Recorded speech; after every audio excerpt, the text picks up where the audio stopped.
You'll be telling us about Southwark's Habitat for Humanity's innovative scheme which seeks to bring empty homes back into use as medium-term accommodation for people in housing need and uses volunteers during the renovation process. Yeah. Okay. Right. Does this just hit this loop for us? Yep. Right. We're on to the first thing. That's fundamentally my sort of philosophical background. Empty property could be a valuable asset, is a valuable asset, and if properly repaired, can be a self-funding proposition. If I just put a couple of things into the conversation now. We'll look at a couple of examples of what we've been doing. It just illustrates where we're going. I must apologise up front that what I'm going to say has virtually no Scottish perspective on it at all, and is incredibly London-centric. But that's where I'm working. So you just have to bear with me on that. I think most of the principles will be the same, but there will be some differences around. The first thing is to say we've generally done new build, not empty homes, and we looked at moving into empty homes for two reasons. The first being that the amount of capital you need for new build in London is tremendous, and it also seems to be a sensible need here. I've got a few figures about London empty homes on here. Which will slowly come up. He says, brave me. No, that's wrong. Let's open to the previous slide. I'll just talk about it. Slide 2. Basically, we identify homes using generally empty homes contacts within the local authorities. Nearly all London authorities, I think, all have an empty homes team or an empty homes officer. They will identify properties from the council tax registers. We look to work with private landlords or councils to refurbish and let their property.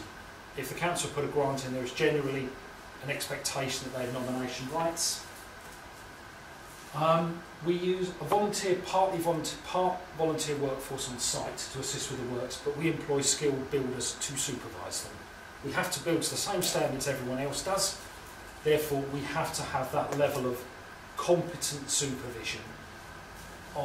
We're just finishing renovating 2 one-bed flats over a shop.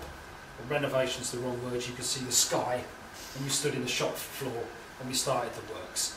We've had about 240 volunteer days given on that, and that's helped us to keep the costs down. Come back to that later. Lease, very much a South Ayrshire scheme. Take out a lease for up to 7 years between us and the private owner. It could be less if the works are relatively small on the building. Social rent, which in London is the new affordable rent, or unaffordable rent if you prefer, which is 80% of the market rent. It's very comparable to housing benefit rates. There's not a lot of difference, it's very slightly lower. Payback, we would aim for payback within 4 years on property, with an income stream following for the owner afterwards. Generally the properties we've been asked to look at have been the more difficult and complex properties where everything needs replacing. It provides a medium-term housing solution. We've got 4 or 5 years of stability here. In London we've got problems with benefit caps and stuff moving, and a general exodus of people from the centre of London to cheaper parts around London, of which Southwark, where I work and live, is one of them. Just some figures on empty property in London. Unbelievably, in a place where the housing market is hugely overheated, there's fractionally under 80,000 homes. And thanks to David Ireland for these figures, because they came straight off his website. The HCA in this financial year have funded repairs via registered providers to 39 units. This is almost a joke. But so what's the HCA? Homes and Communities Agency. It's the English and Welsh body that doles out government grant for affordable housing. So that's it, 16,000 a unit. Breakdown. These are the empties in London. Total empty properties is actually 79,971, of which local authorities own 8,500. Housing associations, just number 5. Other public sector, which is sort of transport for London or the health authorities, have another 1,000. Private sector, 65,000. But of those, 34,000 odd are long term. And it's really this group here that I would have thought this scheme was interested in. Also a little bit on, especially local authority owned stuff, because the local authorities are struggling to find the capital to bring stuff up to standard and to use. And now it's basically an explanation of what we do. There are some pictures on here that will change occasionally, I hope. Right.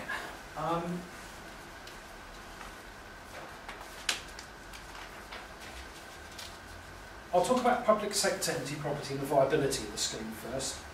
We're working with the local authority in East London to bring back this particular set of buildings. That's a picture of the back of it. Was bought as part of a regeneration scheme in 2006, or the leaseholds were bought by the authority, who just seemed to have not known what they could do with it. The repair costs of this flat on the corner here are about £36,000. It's a very high number because in order to meet the space standards for the council to pay housing benefit, all the rooms have got to be reconfigured. So there is an element here of are the rules being made complicated, too complicated to bring property back economically? Are there barriers being put in our way? In the way, is it more important that someone has a house, or it's the best house we can manage? I don't know. I could argue both ways with you. In any case, in this part of East London, the housing benefit rate, local housing allowance, is £184 a week, which is £9,600 a year.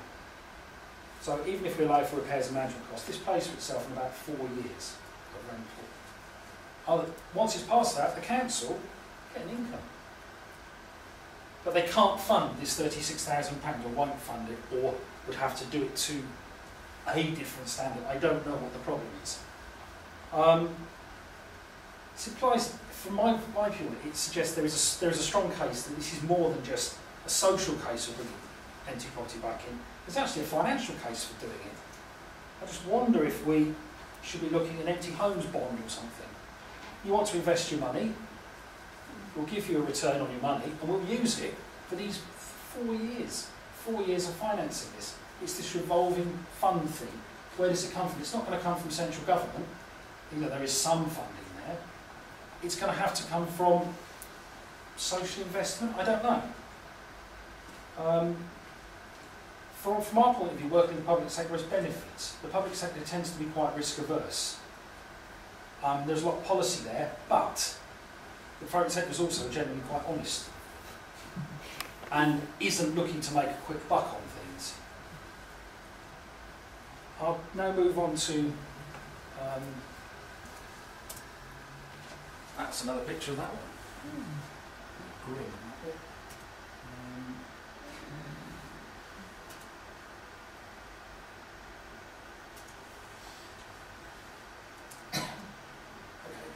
No pictures. Private sector. Experience here was a bit different.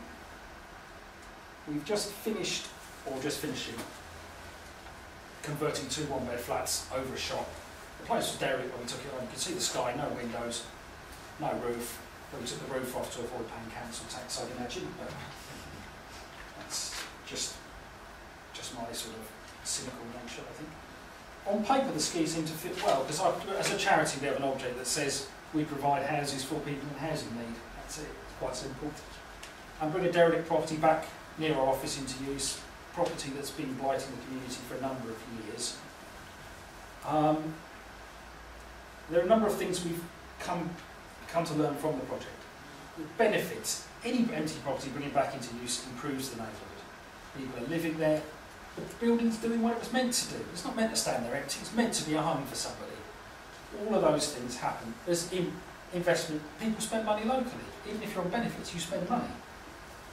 The number of houses is increased. In London, the demand for housing is ridiculous. Every house, every little else, as they say on the telly. We had a volunteer on site. The guy's 30. He's had mental health problems. And he has never, in his 30 years, actually done anything. His life consists of going to see his gran on a Sunday and a periodic contact with a friend. That's it. He's been on site 2 days a week. Much more than that begins to affect his benefits. We've got to be careful on that. But he's just been able to be part of a community again by helping to build. He's helped with other volunteers we've had on site who may be working for banks and big companies. It's just made his world has gone from that out to that simply by helping us to build. He's not going to be returning to employment in the near future. He's still got a lot of challenges to work through. But it's a start. And it's really good to see people just being able to, you can use this worthwhile thing to create something else. And that's really exciting for us.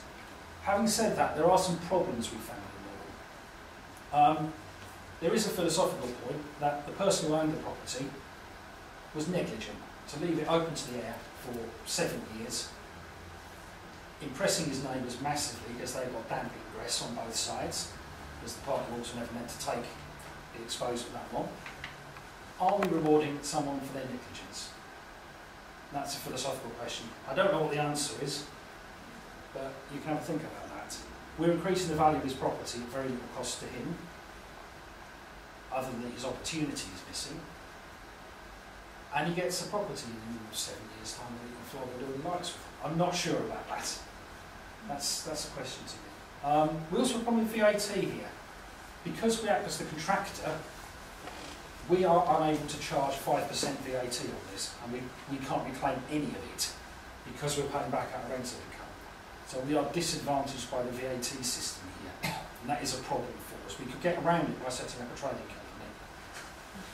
It does seem quite a long way to go for something like that. It just seems illogical because the income is outside of VAT, therefore the whole project moves outside the scope of VAT, so you can't claim any of it back.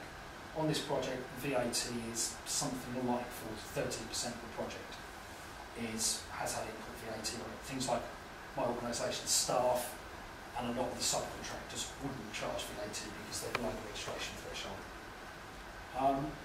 The other issues are really around contracts. You're asking a private owner, who maybe isn't the most competent person in the world, to enter into a complex set of legal agreements to lease property, for us to take a charge over your property to the value of the repairs, and then you've got management fees and stuff on top of it. It's a complex set of agreements for somebody to get to the bottom of, and that's been a struggle.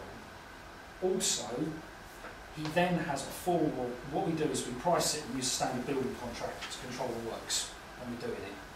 So it's a JCT minor works contract generally. But that contract has a very specific role for the employer or the owner. And certainly, in the case we're working on here, the guy just isn't capable of doing it. He can't issue written instructions, he issues conflicting verbal instructions, and it's proven very difficult. So you've got a problem here of working with people who are not terribly competent in some very complex legal ideas. So that's really the model we've got. Volunteers, I think, are key to who we are as an organisation. It's actually the community is putting right community problems. We're not taking money out of it, we'll just revolve the fund around. We have a fund of a similar magnitude to South Ayrshire from charitable background. We can use our charitable reserves. As long as housing comes out at the end of it as we see fit. So that's fine. I think barriers to expanding the work. There's grant coming out in England available to community groups, but there are quite a few barriers, there's quite a few restrictions on what you can use that money for. We are looking at bidding with both in our own right and in partnership with registered providers for a slice of the English empty homes money that is available. We've got quite a lot of details to go through, it's done in quite a short time for us. We've got till 23rd of Jan to get it sorted for the RP stuff. I think the other thing to say is most of the empty property we've seen has a story behind it. It's not empty out of choice, it's not empty out of spite. There's been a lot of instances where you feel there is some tale about mental health problems running through the reason this property is empty, possibly a problem about letting go after somebody's died, especially if it's the house we grew up in. Those two seem to be the most common. and the other one is incompetent property developers. So that's it really. But volunteers are key to who we are in the community, and we're in the strange position of being able to charge corporate volunteers to be on site, but that's probably a very London bit of things that we can get away with, and it's very useful to us for supporting the charity and reduces our costs. Okay, any questions? What do you engage with the volunteers? Where do you advertise? Basically, Habitat for Humanity is an international charity. We're headquartered in the States, and we're an affiliate, a number of sort of levels down from that. The initial bits about volunteering from the corporate side came through American companies, links with the American parent charity that companies had who were working in London, especially in the financial services sector. We currently have a long waiting list for volunteers. We have more volunteers than we can use on the sites we've got. Therefore, no, we don't advertise at all. It's actually a volunteer coordinator spends more time putting people off than bringing them on site. It's a real shame, but that's the way it is. Health and safety dictates you have a limited number of people can be on site at a time. You've got supervision ratios and stuff like that. So there is a limit to what we can do. So we would advertise if we needed to, I think. I'll start with that. Why are you using volunteers? Is it because it keeps the cost down, or is it because of what you were saying about giving the community a stake? I think it's both, isn't it? I think it's important the community's involved in sorting out the community's problems. So much stuff is imposed on the communities.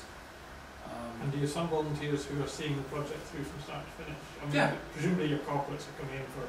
They come in for a day, so you'll have 6 people in for a day, sponsored by their work. And is that useful? Yeah, because they pay to be there. We generally make somewhere between £75 and £100 per person per day with the corporate teams. So yes, it works on that basis. If they weren't paid to be there, it would be worth it. Too much training involved, too little output. For individuals who are there for, say, every Tuesday for a month, yeah, it's good. It works. They generally get lunch as well. So this guy you were telling us about? Yeah, he's getting more useful. Obviously, he's not going to be the most productive volunteer we've ever had in terms of construction output, but actually we're a charity. We can take a bit of time. We can support people. That's what we're here to do. Good question then. Do you ever go for ownership of your The reason we chose not to go for ownership is simply the amount of capital we need to do that in London. A 3-bed house locally to where I work and live would be in good condition, would be nudging £400,000. Even in poor condition, you'd be tying up probably 300 in it. we without the roof? No. We'd still be looking at 250 to 300 to have bought it. We simply don't have the capital to tie up like that. And we are in a very overheated property market in London. Prices are still going up. It's quite different to the way people have been describing things up here. So, yeah, that's the reason we didn't do it. We don't have the money to do it, and if we finance at that rate, it becomes unaffordable housing at the end of it. Thanks, Alan. I just wondered, are the properties available for letting long term, or is it a case of you've got that agreement and then they just go back to the owner? Yeah, it's very similar to what Kevin was talking about downstairs. It's a lease on a property. It lasts for usually 7 years. It would be nice if their tenancies did carry on. We haven't been doing it long enough to find out if they do or not at the moment. It would be nice to think tenancies will carry on. I think on the 1-bed flat stuff, to get a 1-bed flat social housing in London, you've got to be desperate. There's got to be a lot of things going on. I suspect that there's quite a high turnover of people in that. Simply because you're dealing with a very vulnerable client. Flat sites, the flats of other shops are not suitable for people with limited mobility or anything. So it does reduce the potential call. I think you get quite a steady turnover of people in that. And at the start of your talk, you talked about how there was 80,000, just under Yeah. 80,000 empty properties, but also you're still talking there about this heated market in London. Yeah. So why isn't it more a priority to bring more residential homes back into use? I don't know. The empty homes teams in the councils are working hard to try and get that sorted. But they've been cut up until recently, or up until the end of the last financial year. The grants for empty homes were all run by the local authorities. In their infinite wisdom, the new government originally started moving it all to registered providers. There was then a bit of an outcry, and about 10% probably has been reallocated, taken out of the 100 million, and moved across the community groups pot. The bidding for the 90 million in the registered providers pot is open at the moment.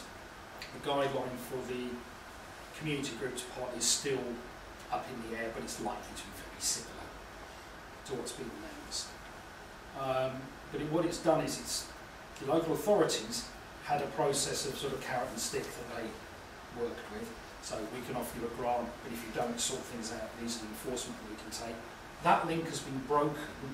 I think we've got a group of people who have been a bit set adrift by this sort of change in policy without any real justification for it. It doesn't seem that it's almost the sort of private, anything that's not the public sector must be better, seems to have come into this, and I don't think there's any evidence that that's the case. But these properties that remain empty are difficult properties, there's no doubt about that. They represent about 1% of the housing stock.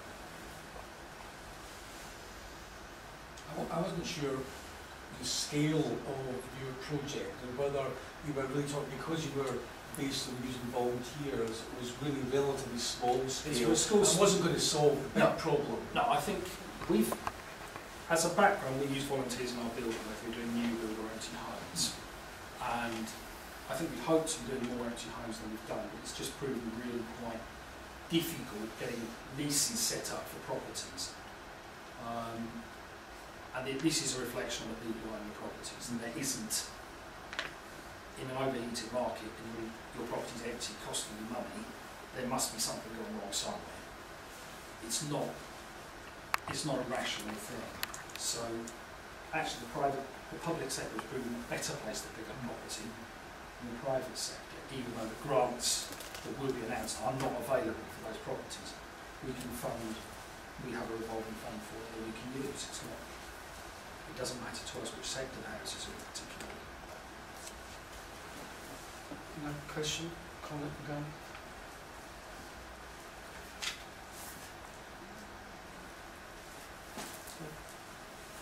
I'll throw another one at you talked about the kind of the philosophical debate. Yeah. And how you kind of you weren't sure what the answers were. No. But given that you're actually doing it, haven't you answered it? No, I think it's still an outstanding. I think it's still an issue that I haven't got to the bottom of. How do you reconcile the need to bring profit for the efficient use of property, i.e. bring it back into use? In fact, if you bring it into use, it is inevitably going to be more valuable at the end of the period than at the beginning. It was interesting the way in which Sue from Amber Valley was doing it, but actually their loan was tied into the value of the property. So they had a stake in it as well. That was an interesting possibility for thinking, is that a way of doing it? But I don't know. Is that something that you could take away and think about how that might work? Yeah, it's an active question we're thinking about. We just haven't got to the bottom of it. I think it's the same for everybody. If you do have an empty property, it will inevitably increase the value of that property to whoever owns it. Doesn't seem a problem for a local authority that's using it for social housing. That seems fine. It's got repaired, we've got our money back, and you've got people, happy tenants living there. It's good. It just does it on the private one, especially when someone's being particularly negligent. It does seem a bit harsh. Yeah, please. What's your experience, Gareth? Are you coming from a management point of view when you're dealing with all this and running this, or as they say in Scotland, you're a joiner or a sparker? I'm not from a construction background. Right. I came I'm actually trained as a musician, but never mind. I then worked in procurement.